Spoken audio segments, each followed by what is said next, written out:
There's been a lot of discussion in online forums and comics journalism about Marvel's choice to conclude the Krakoan era and return to a more traditional approach for the X titles.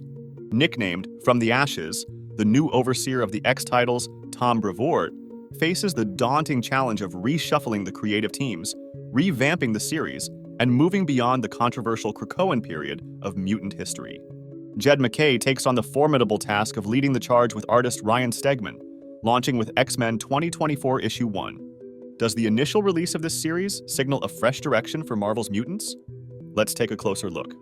Before we continue, don't forget to hit the like and subscribe buttons to stay updated with the latest comic book content. The story kicks off with Police Chief Paula Robbins of Merle, Alaska, arriving at the steel gates of a manufacturing site located 20 minutes from the town. Chief Robbins eagerly approaches the door, expecting a scheduled tour with Scott Summers, also known as Cyclops. However, with Cyclops away on a mission, Hank McCoy, better known as Beast, greets Chief Robbins, reassuring her about her mutant neighbors.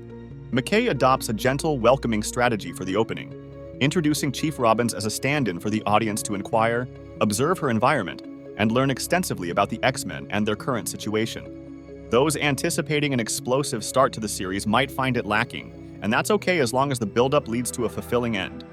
Meanwhile, aboard the Marauder, Cyclops and his combat-ready team members make their way towards Santo Marco. Cyclops skillfully orchestrates his team's abilities in a series of tactical maneuvers to disable security and penetrate an ORCHIS facility where they've identified 6 captive mutants through psychic detection. Previously, Wolverine had been dispatched to scout the area, yet he failed to return. The narrative shifts to showcase the team's mission and overarching goal to locate and save mutants. Unfortunately, the team's flaws are brought to the surface. Quentin Quire, also known as Kid Omega, displays an annoying demeanor and uses trendy, social media-like language, amped up to grating levels. MAGIK and Juggernaut behave like bickering, immature siblings on a long road trip. The focus returns to Chief Robbins' tour, where it's revealed that the previous shutdown of the factory left the residents of Merle harboring bitter sentiments. Beast shows understanding, yet his compassion is restrained by the fact that the facility was previously used for producing machines designed to destroy mutants.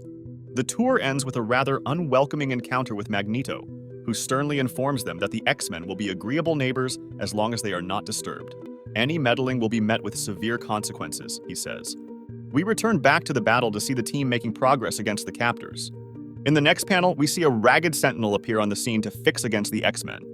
The issue then circles back to the rescue operation, delving deeper into the main storyline as we reach the latter part of the comic. The ex-ORCHIS operatives, now termed the Fourth School, have united to advance human evolution by merging human, AI, and mutant elements. PSYLOKKE rescues Wolverine from a surgical room, where it appears his organs might have been repeatedly harvested and regrown. Quentin eventually locates the other mutants, only to discover they are adult members of the Fourth School whose dormant mutant genes have been activated. Lurking in the background, a secretive mother and daughter evaluate the conflict on behalf of their organization, known as 3K.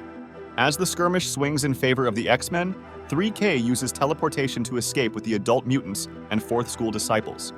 The narrative wraps up with Wolverine reflecting during a solitary walk, while Beast and Cyclops exchange insights.